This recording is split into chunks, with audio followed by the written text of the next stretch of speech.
bien. Y si tienen una emergencia, declarar públicamente la emergencia. Yo tengo una emergencia con este tema, pido la colaboración y ayuda del gobierno nacional. Bueno, entonces ahí se hace un acuerdo. Pero el gobierno nacional entonces se sienta en la mesa de emergencia y toma decisiones y toma medidas. No va de invitado de piedra, digamos, ¿no? Tal cual. Acá mi amiga de Twitter, Ileana, quería hacerte una pregunta.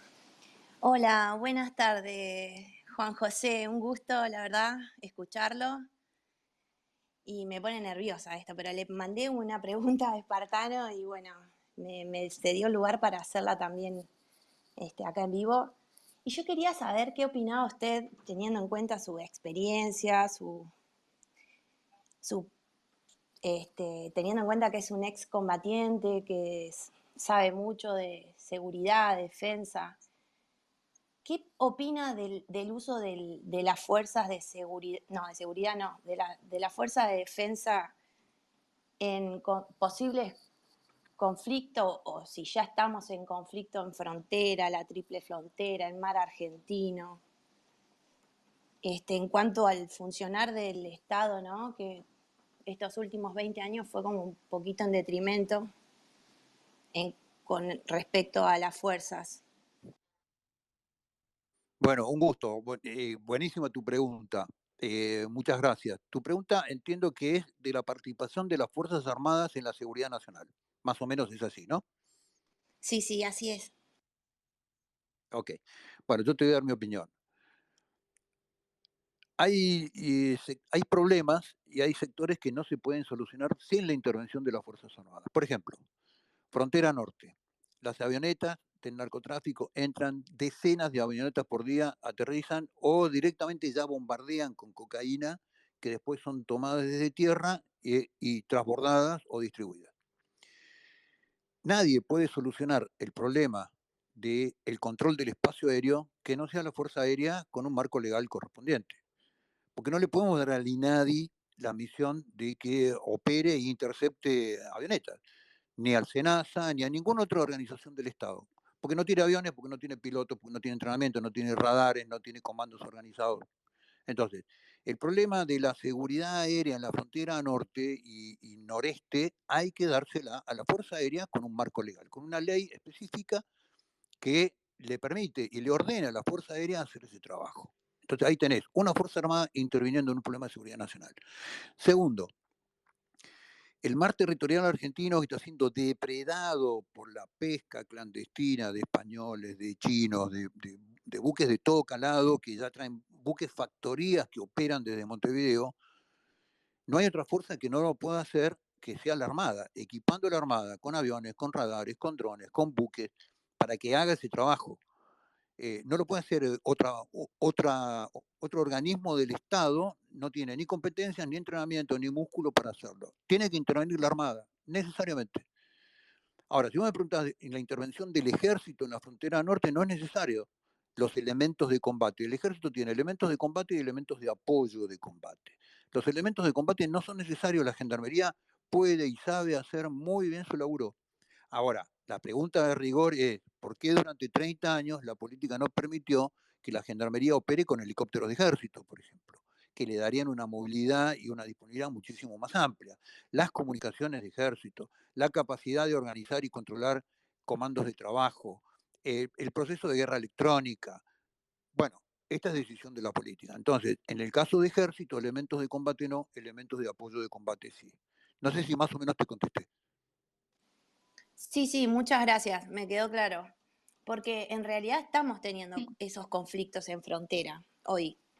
Por ejemplo, para mí es un tema de la defensa nacional, o quizás me equivoco, seguramente me corrijan, pero cuando ingresaron los hermanos bolivianos a Jujuy, por ejemplo, y tuvieron ese problema y atentaron contra las instituciones como el Congreso, de Massa Morales, estaba todo como, hoy en día con las camaritas y todo eso podemos ver quiénes son y demás, se inmiscuyeron en una protesta de maestros. Para mí eso es un tema de defensa, o no sé si me estoy equivocando. No, yo no diría defensa, es un tema de seguridad nacional.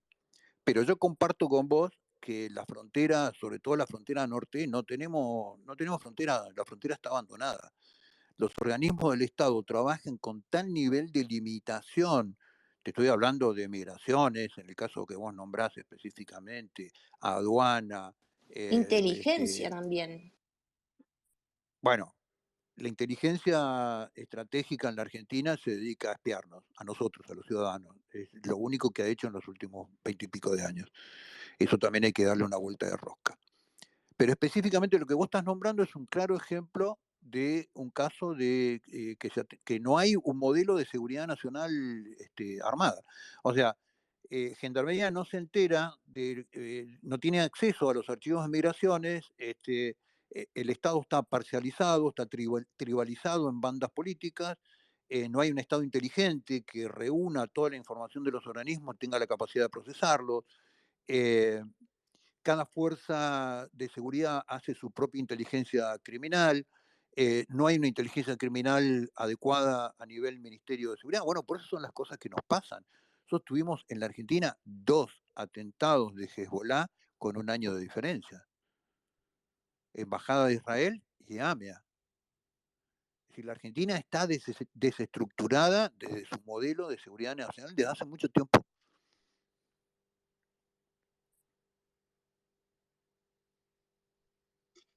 También te hemos escuchado en una entrevista hablar acerca de estas, ay, no me acuerdo cómo se llaman, que tienen, tipo, hacen de burrito de frontera a frontera, digamos, que tienen su organización sindical y todo de un De lado y los, del otro de la frontera norte. de los paseros. Los paseros, eso, exactamente. Bueno, en Jujuy, en tu provincia, en Jujuy, Salta, en cada ciudad fronteriza, eh, el Estado boliviano declara que hay una o dos organizaciones de paseros bolivianos que son alrededor de 5.000 integrantes. Eso todos los días opera con el modelo de paso bultos y bultos y bultos y bultos, donde viene desde textil confeccionado, divisas, oro, eh, falopa, lo que fuera, sin control. Y eso, la presión hacia las agencias del Estado es que no se controle por un tema de prevención del conflicto social. Esto ocurre desde hace 20 años. Entonces, por eso digo que la frontera norte está liberada. O sea, no es complejo para la Argentina eh, empezar a trabajar en forma eficaz sobre el tema del narcotráfico. Todo pasa por controlar la frontera con el país de donde viene la droga, que es Bolivia.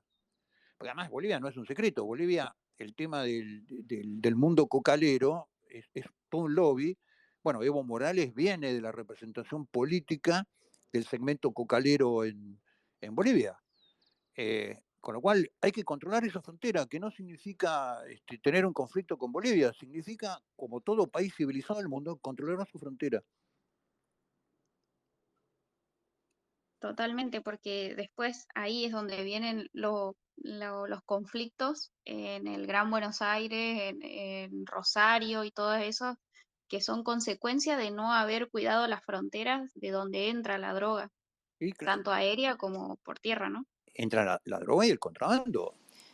¿Cómo te crees que se provee la salada? Por la ruta La salada 34, toda esa ruta que es recorre la mitad de Argentina hasta Rosario. la 38, la 34 y la 9.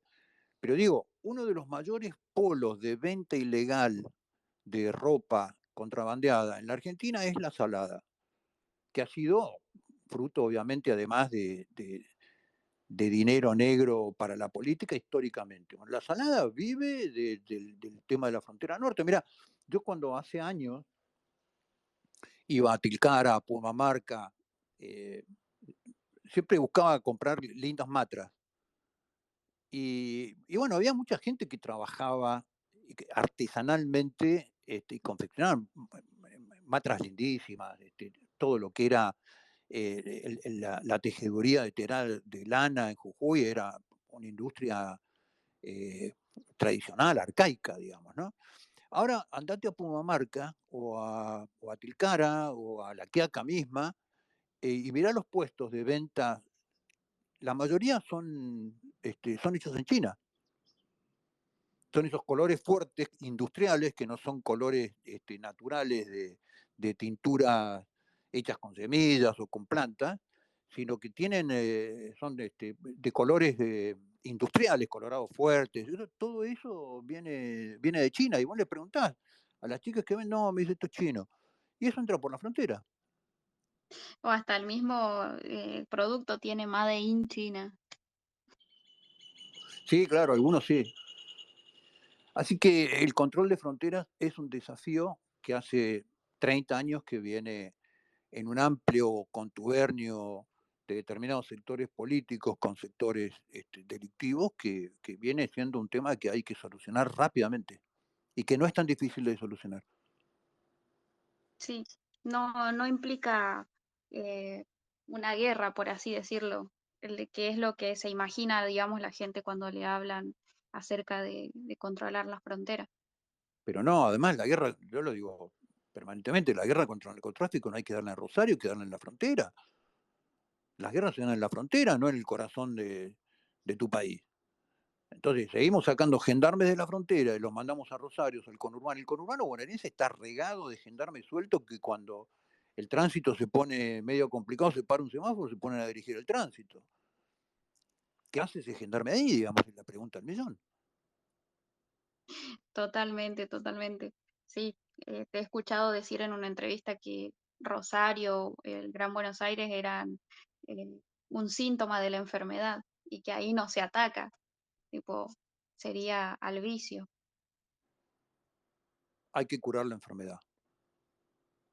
Entonces también todo ese contrabando de armas que hay en Rosario, porque en Rosario utilizan unas ametralletas terribles los narcos para matar gente. Y todo eso viene también del Eso norte, ¿no? naturalmente, no, las armas vienen de Paraguay, que es otra puerta abierta sistemática. En Paraguay hay mucho Y de contrabando de Bolivia. armas.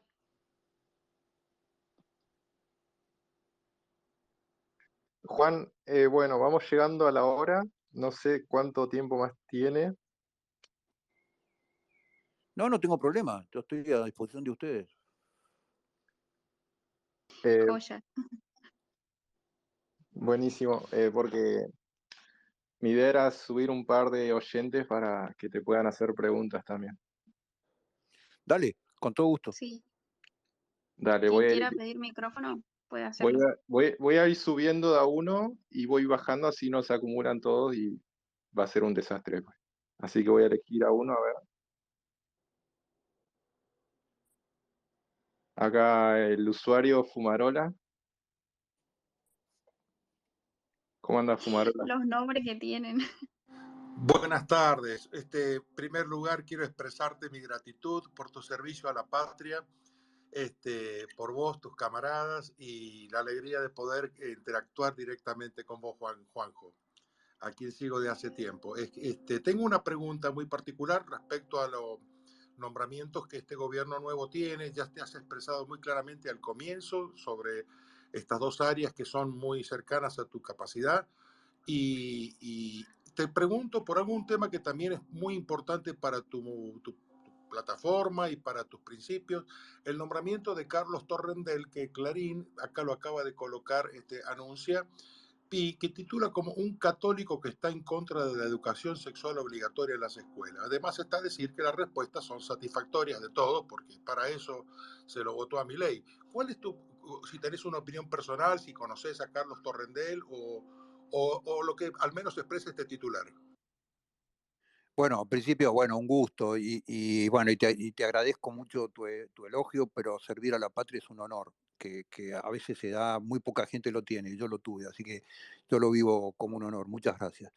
No, no lo conozco a Carlos, no lo conozco, pero tengo muy buenas referencias de él. Y sí, claramente se ha expresado sobre este tema, se ha expresado también sobre la educación privada, digamos, en el hecho de promover y de impulsar la educación privada, que siempre parece, la educación privada no solamente son grandes colegios, sino colegios parroquiales, colegios de organizaciones religiosas de todo culto, que hacen un trabajo fenomenal porque además cubren un problema y una carencia del Estado en materia educativa, digamos, ¿no? No lo conozco personalmente, pero tengo excelentes referencias de él como un hombre que conoce la temática de educación en mucha profundidad, con mucha profundidad, y que está regido por valores y principios muy claros, digamos, ¿no? Y que lo va a llevar adelante. Yo quiero compartirte brevemente algo que aquí en los Estados Unidos de América me toca, afortunadamente, poder cooperar y participar en distintas actividades de orden social y también político con respecto a la colaboración con muchísimas familias y defensores de la familia. Porque esto, si bien no trata eso el titular, me llamó la atención cómo caracterice como católico, cuando en realidad es un bien, es verdad, él es profesor de la Universidad Católica y conocemos los valores de la Iglesia Católica al respecto y del judaísmo también.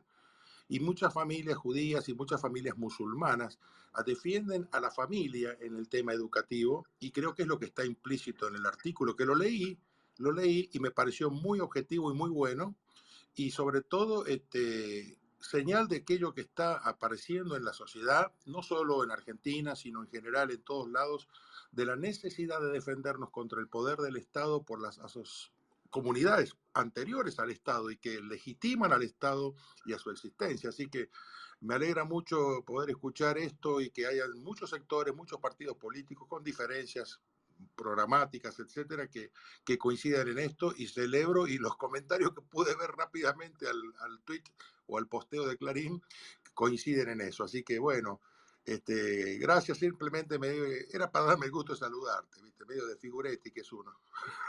Bueno, un placer, un placer. Y te hago un agregado. Entre las iglesias que defienden la estructura de la familia como sociedad intermedia básica y primaria de la sociedad, también están los evangélicos, que hacen un trabajo enorme con ese tema. Y yo te quiero agregar otra cosa. Mira, una de las grandes instituciones que revalidó el modelo perverso de la pandemia a nivel global fue la familia, ¿no? Porque a la hora de la crisis, a la hora de la muerte, a la hora del virus, a la hora del miedo, a la hora de la incertidumbre, los estados no mandaron a refugiarse a los chicos ni a los ancianos a los institutos del Estado, ni protegidos por el Estado, los metieron a convivir con su familia. Y la familia salió muy, como institución, digo, ¿no? A nivel global, muy fortalecida en el proceso de la pandemia. Sí, tan cierto es eso que tuvieron que sufrir juntos también una cierta arbitrariedad en muchos gobiernos, ¿no? Por lo menos acá se vivió así. Y bueno, y creo que otra característica fue que se vio tanto a los periodistas mandándonos a encerrar ahí, que también creo que eso nos dio una mirada distinta del periodismo, que era una actividad esencial en esa época. Sí, ¿dónde estás en Estados Unidos? Estoy actualmente en Nueva York, pero me tocó vivir la pandemia en Florida y te debo ser franco, la diferencia fue tan grande que me celebro haber estado allá durante ese año y medio porque se vivió con mucha libertad. No dejaron de trabajar las naranjeras, de trabajar el ganado y bueno, estaba en una zona rural y la verdad que casi podría decir que lo viví con libertad comparado al resto del planeta, ¿no? Ahora estoy en Nueva York y volví acá al estado más comunista que existe en los Estados Unidos. Sí, yo viví un año y medio en Washington. Y bueno, tengo grandes recuerdos de Washington, pero cuando era bastante más chico, digamos, ¿no? Bueno, Juanjo, es un placer escucharte y bueno, no quiero ahora dar la oportunidad que puedan interactuar, charlar con vos. Un abrazo grande y muchas gracias por tu interacción. Acá le doy la palabra a Hugo. ¿Cómo andás, Hugo? ¿Qué tal? Buenas tardes a todos.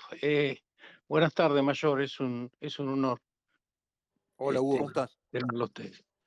Bien, bien. Estaba viendo una coincidencia ahí que usted, el 8 de marzo del 76, ingresó al colegio militar. Yo el mismo día ingresé a la escuela de oficiales Bucetich. Así que ingresé un poco antes porque son menos años, pero bueno, nosotros vivimos aquella época. Antes de esto le quiero agradecer su participación en Malvinas, que no fue una participación cualquiera, sino que tuvo gestos heroicos y actos de mucha valía, como abatir a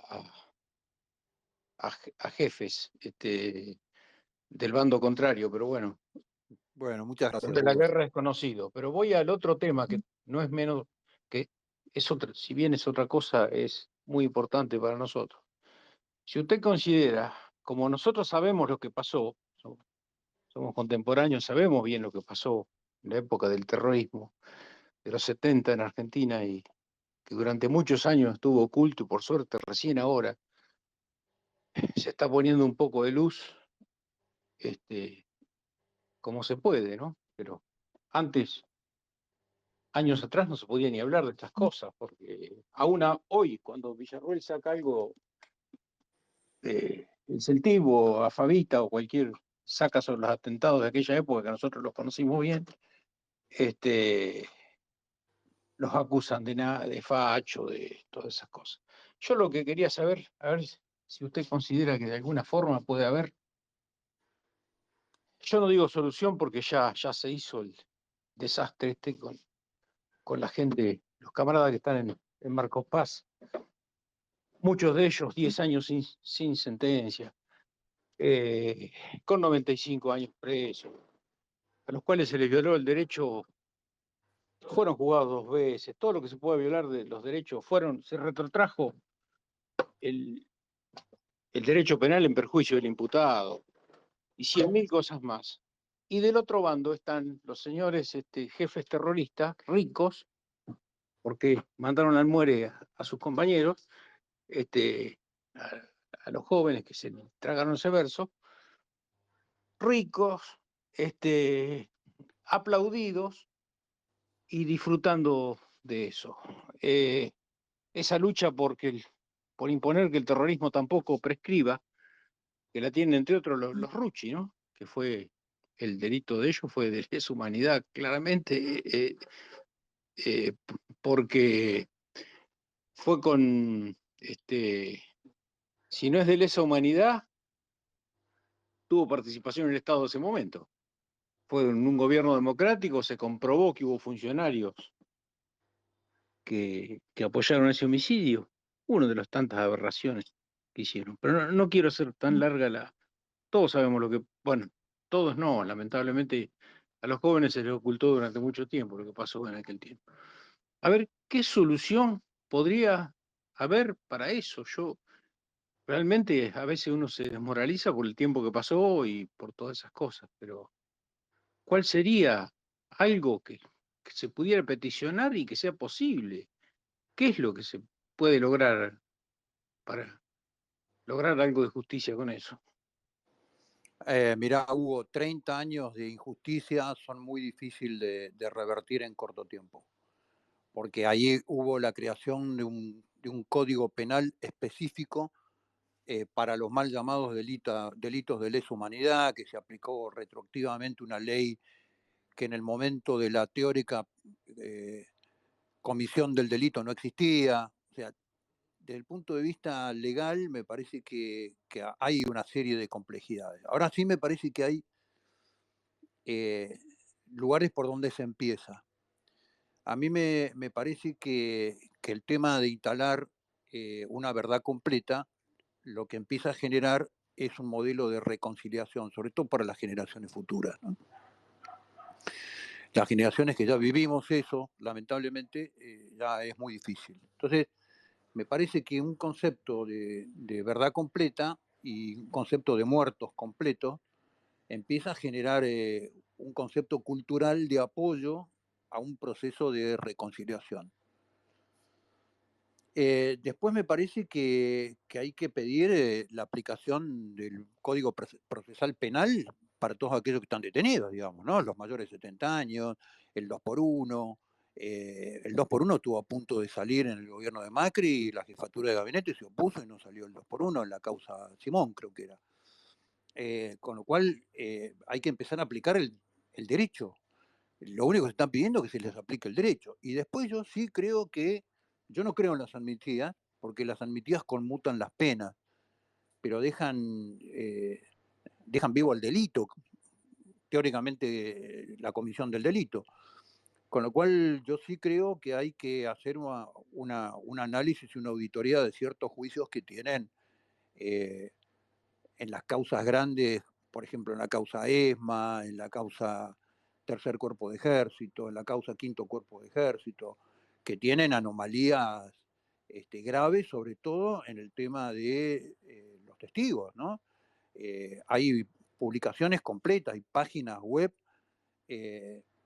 juntando a los testigos y bajándoles línea y dando cursos para testigos de la causa y lo hicieron público, digamos. Con lo cual hay que empezar a estudiar que podrían ser causas de juicio írrito, algunas de las sentencias obtenidas. Y en todo el resto, aplicar el Código Penal, digamos, el que tiene más de 3 años en una prisión preventiva, dejarlo en libertad y dar por concluida la causa. Eso está en el Código Procesal Penal. Entonces me parece que primero el camino siempre cultural, ¿no? Empezar a sembrar en la sociedad que hay un futuro para adelante, cerrar las heridas del pasado, y eso solamente se puede hacer con verdad completa. Primer tema. Y después, desde el punto de vista jurídico, sí empezar a intervenir el ministro de Justicia y pedir el cumplimiento de determinadas normas, y en este caso, claro, que es el Código Procesal Penal, digamos, ¿no? No puede estar una persona 10 años en prisión preventiva. Ahí le doy lugar a otro hablante. Gracias, Hugo, por participar. Le voy a dar la palabra a Fabi. Fabi, ¿cómo andás? Fabi, ¿me escuchás? Activa el micrófono. Fabi. Bueno, a ver. Si no, vos subo otro. A ver. Doctor Rigor.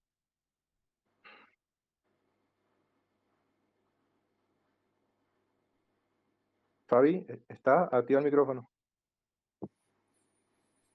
Ay, me había cortado no sé, el wifi o qué, no sé. Buenas tardes, Juanjo. Mi pregunta era si tienen hablado algo con este gobierno, como justamente lo que estaba hablando Hugo, para darle mayor visibilidad otra vez al ejército, mayor participación para un montón de cosas que pueden hacer que ustedes saben y colaborar y que pasen a ser otra vez gente normal y que la gente al ver una charretera o al ver un militar no tenga de vuelta ese pensamiento siniestro que instalaron en todos estos años. Y la segunda pregunta es si el ejército puede estar en las fronteras con gendarmería o con quien sea, combatiendo el tema del narcotráfico. Hola Javi, ¿cómo estás? A ver, primera pregunta. ¿Se escuchó? Sí, te escuché perfecto. ¿Me escuchás vos a mí? ¿Me escuchás? Hola. ¿Se me escucha? Sí, Yo te escucho. Ah, ok. Ahí Bueno, está, primero, no escucho si estoy o no. Sí, te escucho yo. bueno, vamos a la Perfecto, primera. esas dos preguntas eran. Dale, gracias Javi. Vamos a la primera pregunta. No sé cuáles son los planes, todavía no han sido expuestos. Yo creo No lo que escucho a Juanjo yo. Bueno, salí y volví a entrar. Perfecto. bueno, vamos a esperarlo a Javi. Dale. A ver.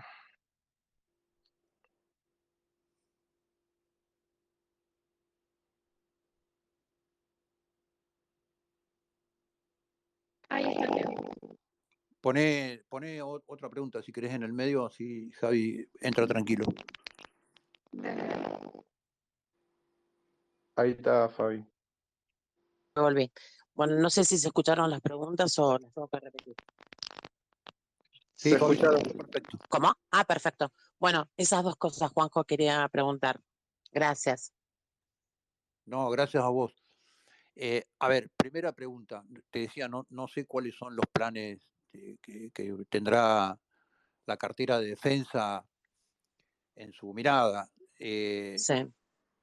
Hay un montón de actividades que son históricas de las Fuerzas Armadas, contribución científica, contribución en materia de producción para la defensa, que vienen postergadas desde hace muchísimo tiempo.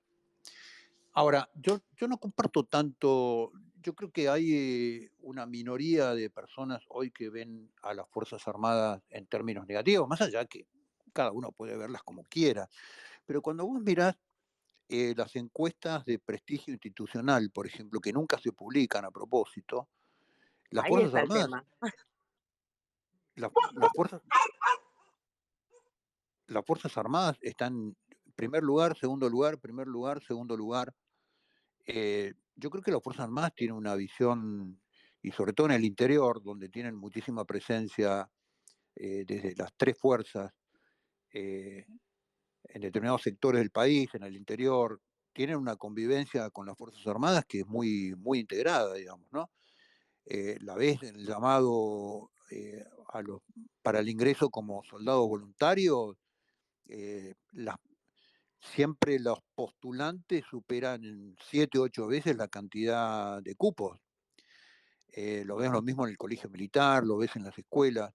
Entonces, yo no creo me parece que las Fuerzas Armadas tienen una visión de inserción en la sociedad argentina que es muy importante y que es constante, fundamentalmente en el interior, ¿no? No tanto acá, obviamente las capitales siempre son bastante más cosmopolitas y están bastante más afuera de este tema de la defensa y de lo militar.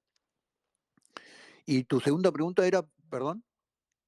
Mi segunda pregunta era con respecto a si puede colaborar el ejército en las fronteras junto con gendarmería, no sé, con el tema del narcotráfico y todo eso.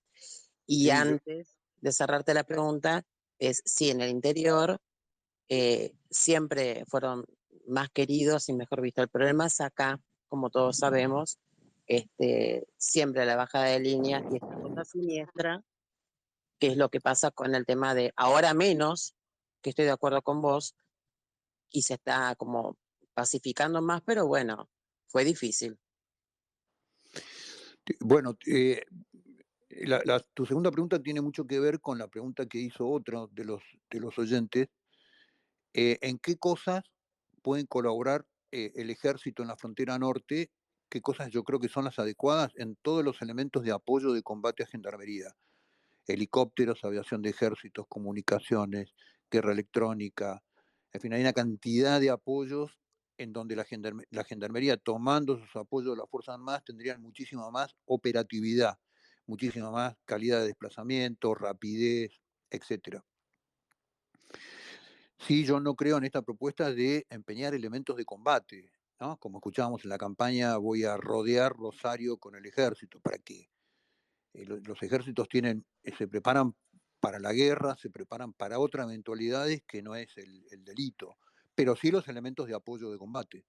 Ahí hay que armar un modelo interoperativo entre la gendarmería y el ejército, que no es difícil de desarrollar, que le daría muchísimo mayor calidad al despliegue de gendarmería en la frontera. Claro, a eso me refería yo. Perfecto, perfecto. Bueno, muchas gracias. A vos, un abrazo. Abrazo. Gracias, Fabi. Doctor Rigor. Gusto de saludarte y gusto de saludarlo al señor Gómez Centurión. ¿Cómo le va, amigo? Un abrazo, ¿cómo estás? Mis mayores respetos, amigo. La pregunta mía abarca para conocer su visión. Usted sabe que en Argentina hay hipótesis de conflicto, según mi humilde visión. Primero, lo que ocurre en la tierra fronteriza de Sendero Luminoso trabajando para Milagro Sala, lo que pasa con los mapuches en el sur, lo que ocurrió con el episodio del Jumbo de Emresur, que fue advertido por Estados Unidos, es bandera venezolana, en fin, hay ciertos detalles que quedaron en la nebulosa. Y Argentina insiste desde hace mucho tiempo, y ahí quiero conocer tu opinión, Centurión.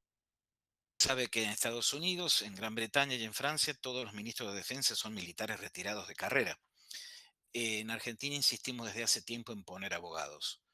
¿Qué opinas? ¿Tare los ministros de defensa?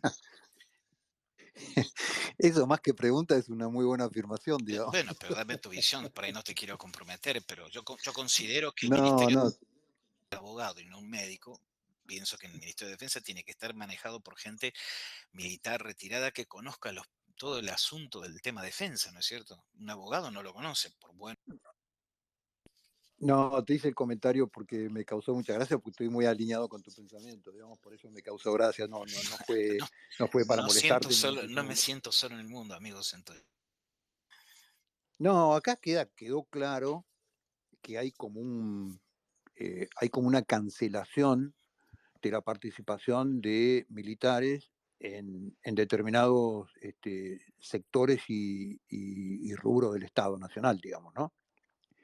Esto tiene mucho que ver con la impronta radical y después el kirchnerismo lo tomó a pie juntillas y yo comparto con vos, es natural en un país que tiene veteranos de guerra que han combatido contra una potencia como Gran Bretaña, dándole el dolor de cabeza que le dimos a Gran Bretaña con muy pocas cosas y muy pocos elementos en el 82, y que además tienen cursos en el exterior, que han participado, toda su vida se han formado en materia a la defensa, lo razonable sería que sea una cartera obligadamente para militares.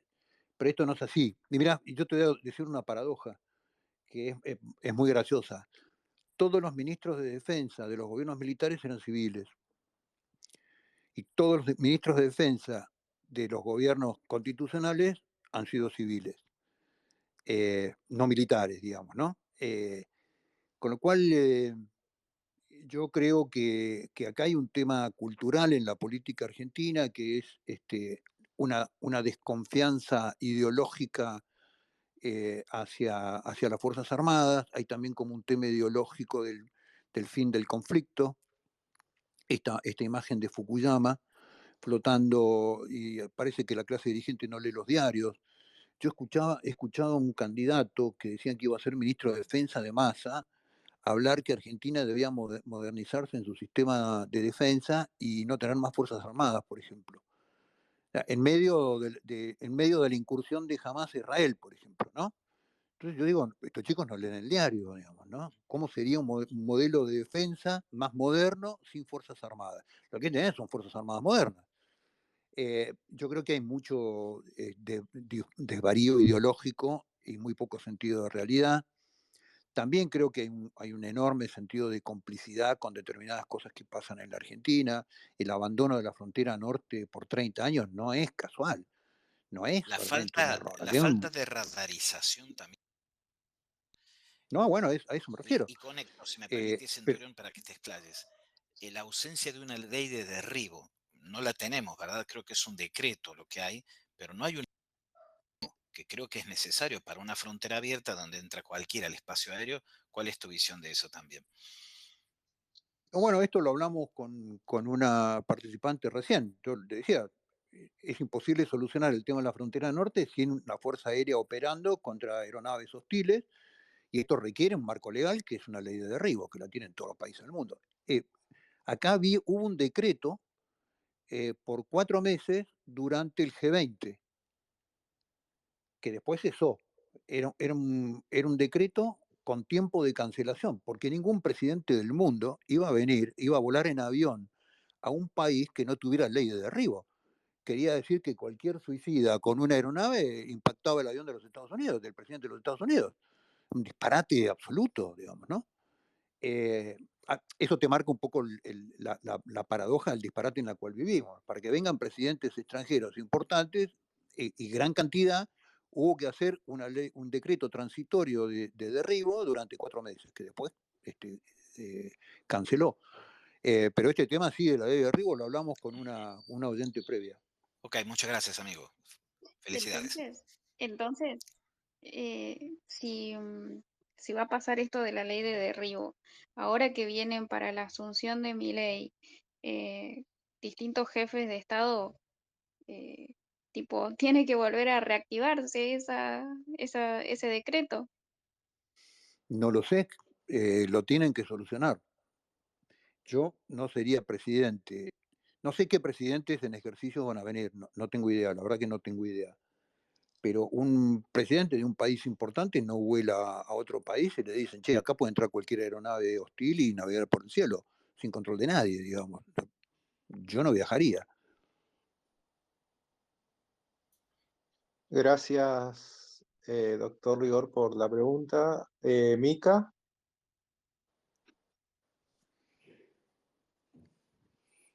Hola a todos, ¿me escuchan? Sí, perfecto. Hola, buenas noches. Bueno, primero agradecer por darme el lugar en el espacio y saludarlo a Juan José, que lo sigo hace tiempo y es un placer para mí poder hablar acá. Em, Quería hacer una consulta respecto, porque arranqué hace un ratito a escucharlos, respecto de Victoria Villarroel.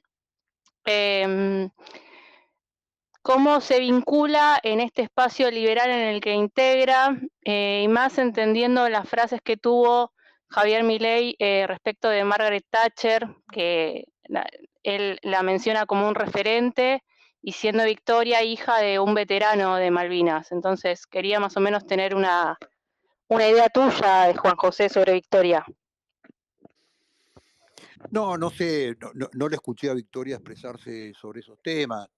Me imagino que todo el mundo es capaz de diferenciar entre una definición de Javier Milei y un exabrupto, digamos, ¿no? Que Javier ha tenido, sobre todo en su etapa precandidato, un pasaje por los medios con un perfil de mucho exabrupto y mucha vehemencia verbal. Eh, pero no lo sé cómo lo vive Victoria, no tengo la menor idea. Yo creo que también el poder da sentido común y el poder educa y el poder ordena en una cantidad de cosas. Me parece que Javier está muy arrepentido y un montón de declaraciones por ahí medias livianas, porque lo que entiendo que Javier dijo que admiraba de Margaret Thatcher fue su programa económico, ¿no? Que fue el paralelo con Reagan de la vuelta conservadora en Gran Bretaña, de salir del modelo socialdemócrata de los anteriores gobiernos, y que yo entiendo que se refiere a eso, digamos, ¿no? Pero no tengo idea qué dice Victoria sobre ese punto, habría que preguntárselo a ella, digamos, ¿no? Pero ¿crees, como última pregunta, crees que ella puede hacer algo respecto de en seguridad o en materia de defensa? Yo te voy a dar mi opinión personal y muy particular, que puede ser compartida o no. Yo creo que la responsabilidad de Victoria es el poder legislativo, claramente. Es vicepresidente y es presidente de la Cámara de Senadores. Entonces yo nunca vi razonable que un vicepresidente de la Cámara de Senadores, que es todo un trabajo, la estrategia eh, legislativa de un gobierno, es la arquitectura de lo que un gobierno puede hacer o no, estar mezclado en un modelo de gestión con el Ejecutivo a mí siempre me pareció insólito. Yo siempre interpreté que era un tema de campaña, de estos temas habla Victoria, siempre lo interpreté así, o puede ser que me equivoque, digamos, ¿no? Pero yo siempre supe, por una cuestión de sentido común, que un vicepresidente no puede tener injerencia en áreas, además, en el área de seguridad, que es tan conflictiva en el Poder Ejecutivo, digamos. Y me parece que la cuestión hoy está muy ordenada. Victoria tiene que concentrarse en la Cámara de Senadores, que es todo un trabajo, y es un trabajo ingrato, ¿eh? Ahí están los peores tiburones de la política.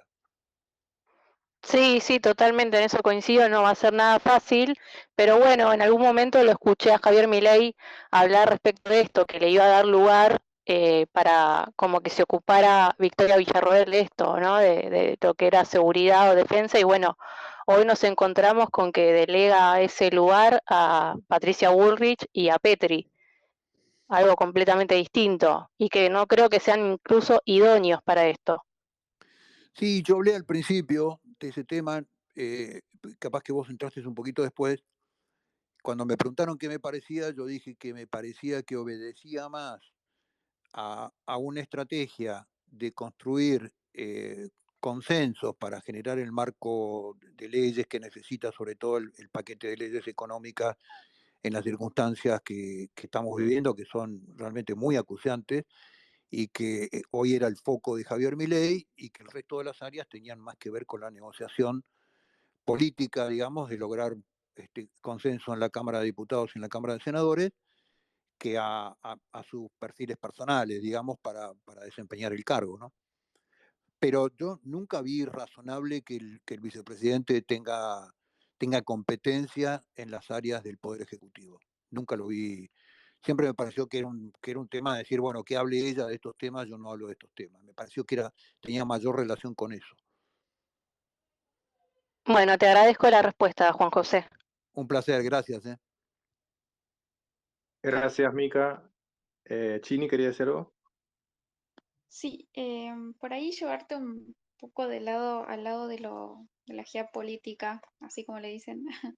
Este tema de las BRICS, el no ingreso que dijo la futura canciller Mondino, ¿cómo lo ves vos? ¿Qué podrías decir de ese tema? Si nos puedes desarrollar tu visión. Sí, Argentina tendría que haber entrado hace mucho tiempo a los BRICS, y no lo hizo. Y en estas cosas, cuando se pierde la oportunidad, ya es medio complejo, porque además de los BRICS, Argentina ya es un socio comercial importantísimo, primero y segundo socio comercial para Argentina, Brasil y China, que son dos integrantes de los BRICS. Argentina jamás tendría que haber entrado o pretender entrar a los BRICS como furgón de cola de Brasil, digamos. Esto fue un disparate del gobierno de Alberto Fernández, de un gobierno mendicante que andaba pidiendo plata a cada lugar y a cada gobierno de la tierra para pagar las cuentas. Pero, y mucho menos entrar a los BRICS de la mano de Irán, digamos. Esto ya, en la misma tanda que Irán, esto ya era un disparate que no tenía sentido. Y vuelvo a insistir, de los dos países, ya tenemos dos países de los BRICS que es son los primer y segundo socios comerciales, Brasil y China. Con lo cual, no desarrollaría horizontes nuevos de negocio. Hay un solo país que yo creo que hay que ir a través de relaciones bilaterales, que es con la India. La India es un país que Argentina tiene que mirar con mucha atención, porque es un país que tiene un desarrollo tecnológico tremendo, tiene un desarrollo eh, eh, cultural, tecnológico, educativo muy importante, y que Argentina tendría que ver con muy buenos ojos. Totalmente, creo que también va por el lado de preservar la ideología con la que Te escucho, ingresaron esto de la... te escucho con gárgaras ahí. Uy, bueno, Si podés salir y salgo. volver a entrar. Sí. Sí. Ile, ¿querías preguntarle algo? Sí, otra vez yo. Bueno, yo quería consultarle cómo ve Juan José la evolución del conflicto que quedó por el territorio y 41 años después de que sucedió. Y me preguntás por el conflicto de Malvinas, Sí, ¿cómo ves la negociación posterior? exacto, y las posturas de Argentina frente a la ONU y los discursos y los distintos presidentes que pasaron y cómo trataron el tema. Argentina, después del 82, eh, lo que tuvo es lo que yo llamo un modelo de promiscuidad estratégica, ¿no? Cada gobierno fue cambiando su modelo de alineación con distintos lugares del mundo. Cada gobierno proponía un modelo de relaciones carnales distintos en la misma cama y sin cambiar la sábana. Eso se llama promiscuidad estratégica. Y eso en el marco de la política exterior es muy dañino, porque en el mundo los países lo que buscan son aliados confiables. Y Argentina lo que fue perdiendo es la confiabilidad. Es decir, una cosa que dice un presidente argentino en materia de política exterior no es creíble, porque en los últimos años, cada 4 años eso se cambia. Y los países no cambian sus aspectos geopolíticos, sus alianzas internacionales de la noche a la mañana. Y esto impactó fuertemente en el tema de la negociación del tema Malvinas. Y Yo lo que veo es que ha tenido, después obviamente de la Constitución del 94, donde Malvinas pasó a ser una obligatorio, digamos, una causa obligatoria en el marco constitucional, en una enmienda transitoria. Los gobiernos han tenido un tema de gestión formal del tema Malvinas. Y Cristina fue al Comité de Descolonización de Naciones Unidas, que estaba cerrado del año 64. Se lo hizo abrir y dar un discurso, digamos. Y todos sabemos que eso ya no es efectivo. Y yo creo que hay un eje central en general no se ha avanzado absolutamente nada. Es más, el gobierno de Cristina Kirchner permitió, sin hacer una presentación formal a Naciones Unidas, a la Asamblea General, que tiene 2 dictámenes sobre el tema Malvinas muy claros de la década del 60, y se comió el referéndum, el plebiscito, perdón, en las islas de los británicos con 1.300 votantes, digamos. Entonces Argentina ha ido perdiendo posiciones por inacción en este fenómeno. Sin embargo, hay constantes en esto, que yo creo que hay que atender con mucha claridad. Por ejemplo, vos si le entrás ahora a la página del Departamento de Estado de los Estados Unidos y buscá Falkland Malvinas, y lo que vas a encontrar es conflicto de soberanía, no definición por autodeterminación de los isleños. Estados Unidos sigue diciendo a los británicos que ellos tienen un conflicto de soberanía con nosotros, y los británicos les dicen, no, porque esto ya está resuelto, los Kelpers han decidido, y los americanos le contestan, no tienen posibilidad de hacer un proceso de autodeterminación porque hay un conflicto de soberanía previo. Entonces, a mí me parece que Argentina sigue insistiendo. Lo viste en la pandemia a Alberto Fernández sentado en el brazo de un sillón, planteándole a Boris Yeltsin el conflicto de Malvinas, y lo sacó zumbando el otro, digamos, una cosa muy vergonzosa. Entonces, Argentina sigue insistiendo que el problema de la soberanía de las Islas Malvinas se resuelve en Londres o con Londres, y Londres no nos atiende el teléfono por ese tema desde hace 190 años. El conflicto de soberanía de las Islas Malvinas se resuelve en Washington. Cuando el presidente Obama, recién electo, fue a Londres, a visitar Londres, en su discurso de despedida, habló que Estados Unidos ofrecía sus buenos servicios para mediar en el conflicto de soberanía por las Islas Malvinas. Al otro día los diarios británicos lo trataron poco menos que de negro resentido.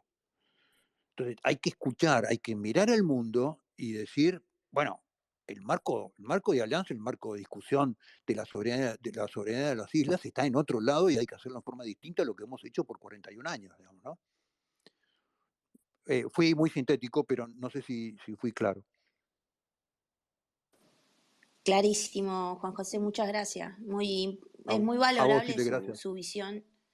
Y por último quería preguntarle con respecto a esto también,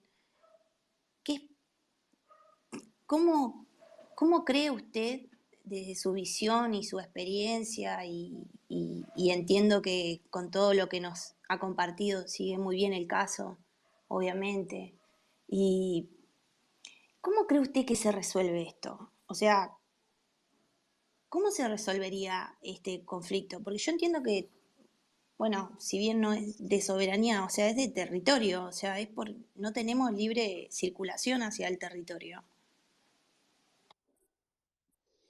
Este conflicto tiene, me parece que tiene por lo menos 2 ejes centrales que hay que tener muy en cuenta.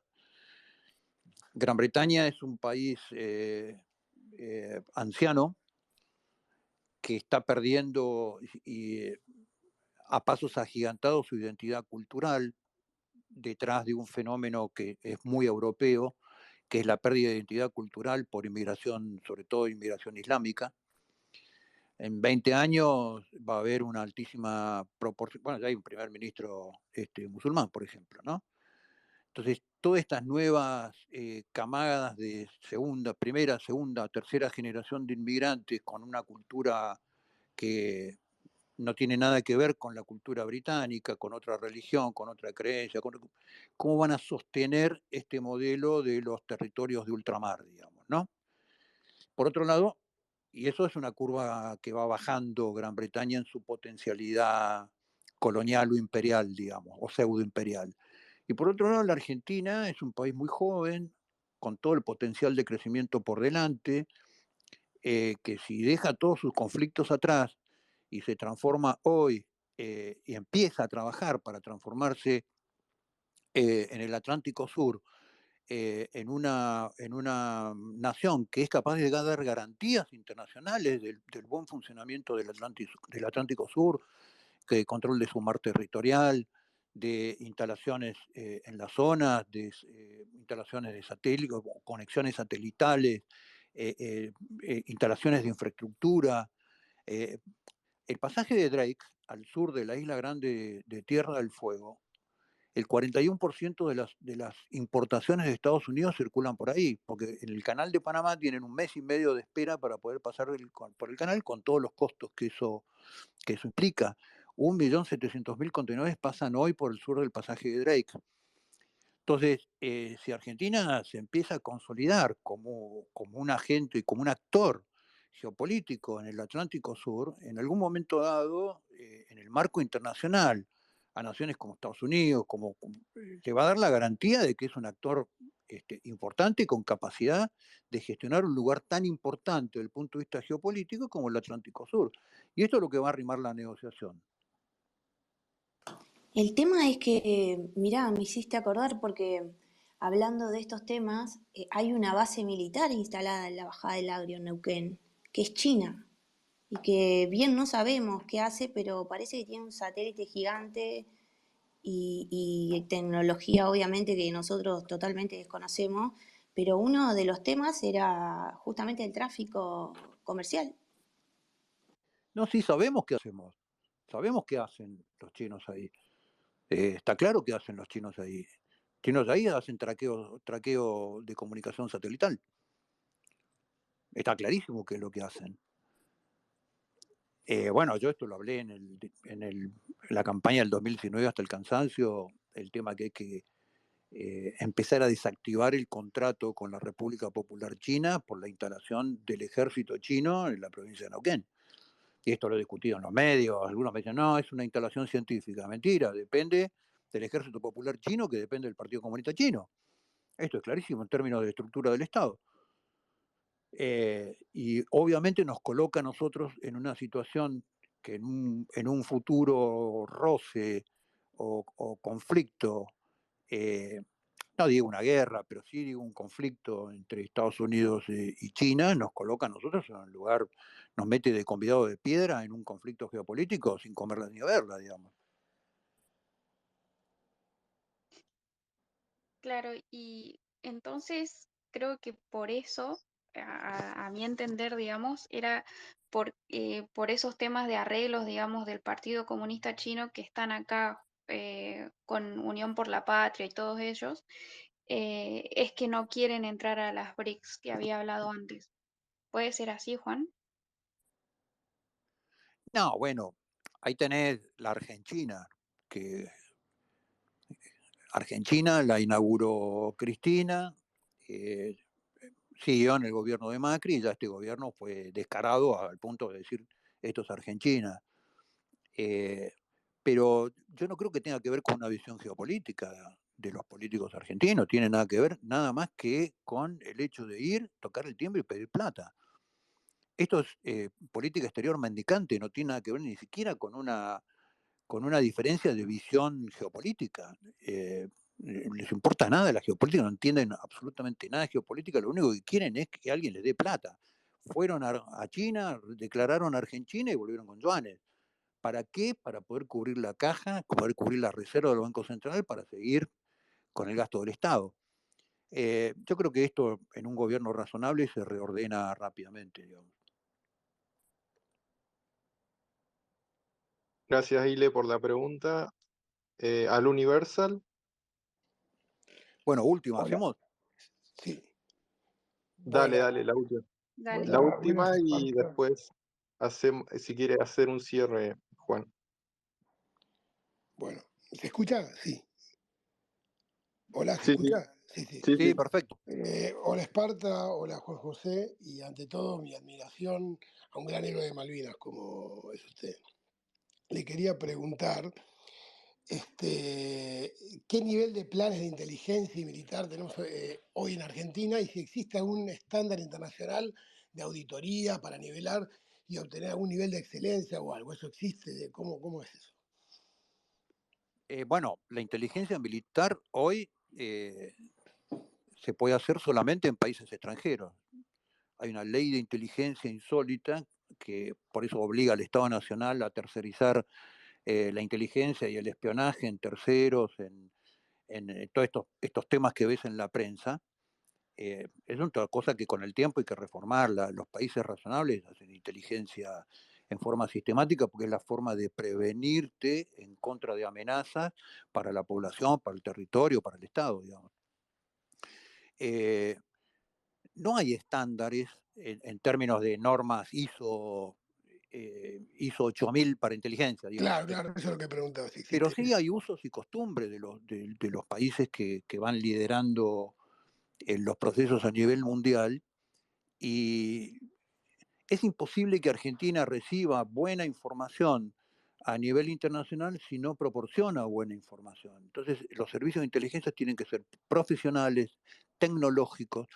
Hoy el 80% de las cosas importantes son casi públicas en términos de divulgación a través de la cultura digital, digamos, ¿no? Entonces no necesitas más espías, ni más agentes que caminen en las calles, ni lo que necesitas son analistas de inteligencia que realmente tengan la capacidad de interactuar con agencias de otros países y sobre todo definir un modelo de amenazas. Argentina lo que no termina nunca de definir es cuáles son las amenazas para Argentina. Entonces vos una vez que tenés el modelo de amenazas, podés orientar tu modelo de inteligencia, tu modelo de defensa y tu modelo de seguridad.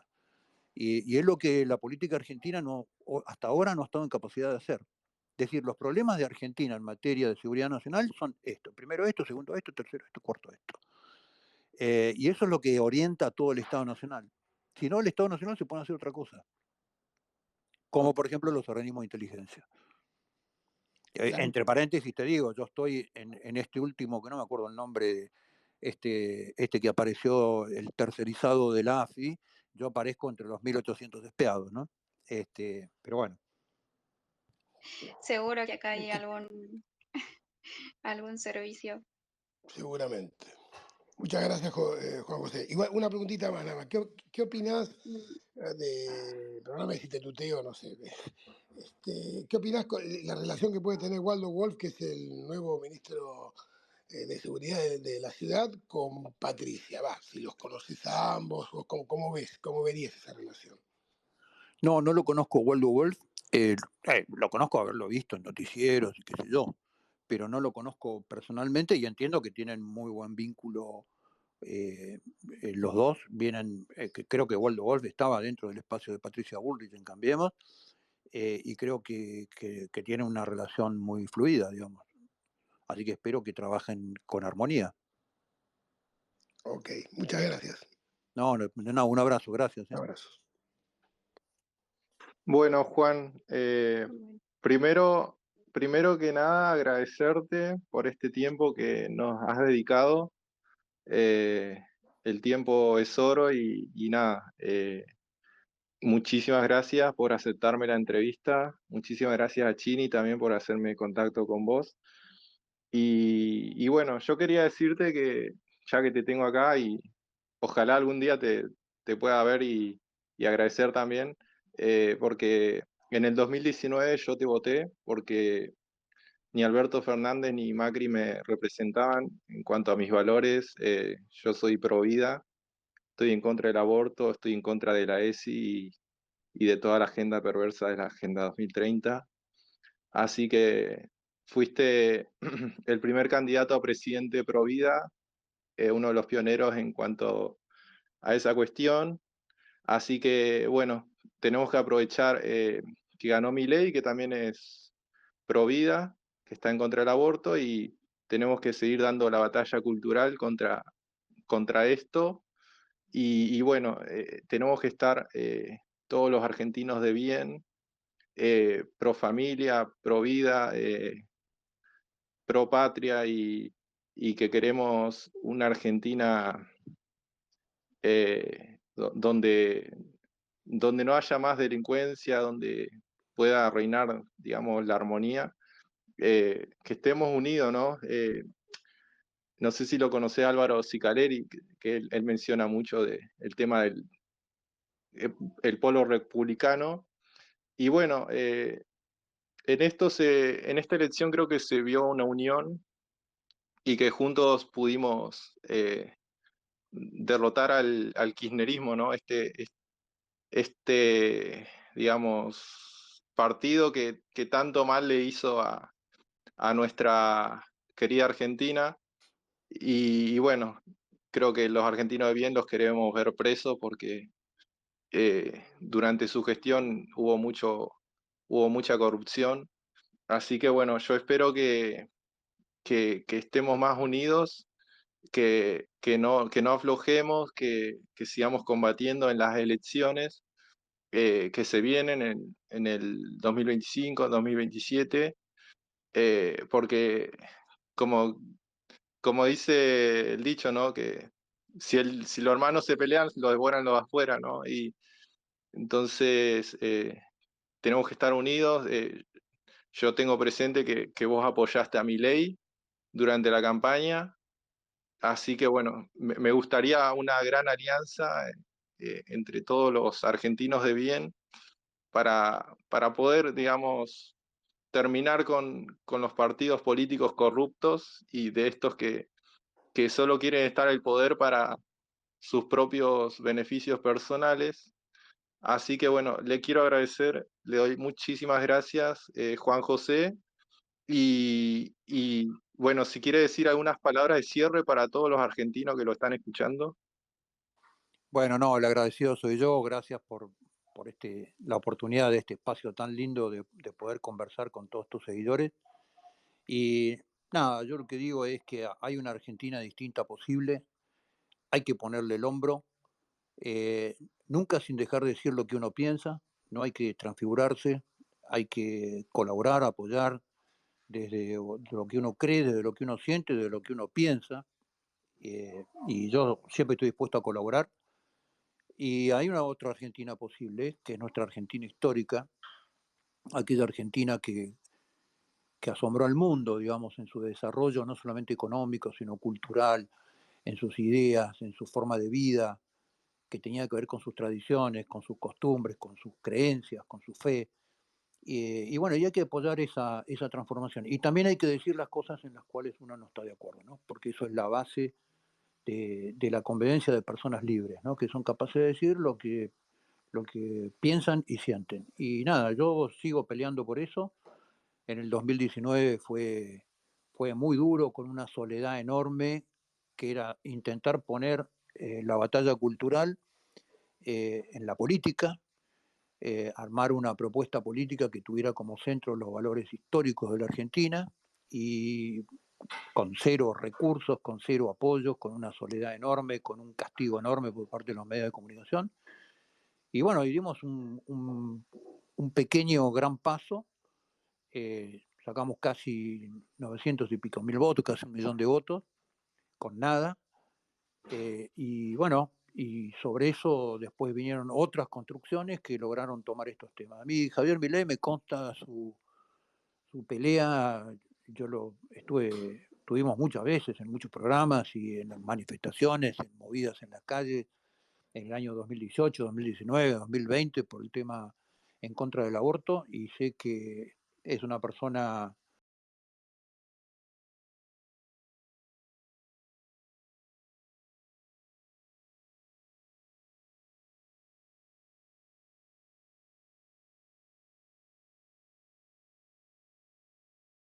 que está muy convencida de ese tema, inclusive muchas veces que en contradicción de la vida y con el concepto sobrenatural de la vida. Así que yo creo que va a dar la pelea y ahí nos va a tener a todos al pie del cañón. Bueno, les mando un abrazo enorme y muchas gracias por la invitación. Gracias, Juan, gracias, de verdad. Fuiste muy importante en este triunfo del giro a la derecha que dio la política, la cultura Y bueno, ahora el nuevo paradigma que se está planteando, ¿no? Dentro de toda la política y bueno, agradecerte eso sobre todo, porque sin un 2019 no hubiese habido un 2023 con estos Ah, resultados electorales. somos todos soldados. Totalmente. Tendremos que salir la ola celeste de nuevo en las calles, ¿no? Y Y si no tiene- cumple su palabra y su, ¿cómo sería? Su promesa de campaña, ahí no va a tener a todos. y si la cumple y necesita el apoyo, también vamos a estar ahí. Claro que sí. Totalmente. Bueno, les mando Bueno, un abrazo, chicos. Muchas gracias. un abrazo, Juan. Dios te bendiga. Dios te bendiga, Juan. Abrazo. Un abrazo Muchas grande. gracias. Que Dios los bendiga.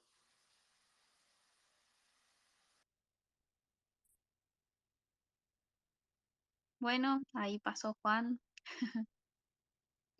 Gracias, Chini. Te agradezco un montón por hacerme contacto con él y le agradezco también a todos los oyentes que se sumaron, a todos los hablantes que preguntaron, con sumo respeto, ante una gran figura muy destacada de la Argentina y que le ha hecho mucho bien, ¿no? a nuestro país, un gran patriota que luchó por nuestras islas.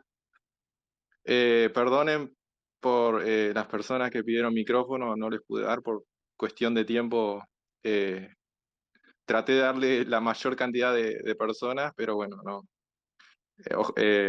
Ojalá ojalá haya otra entrevista con él, pero bueno, seguramente más adelante.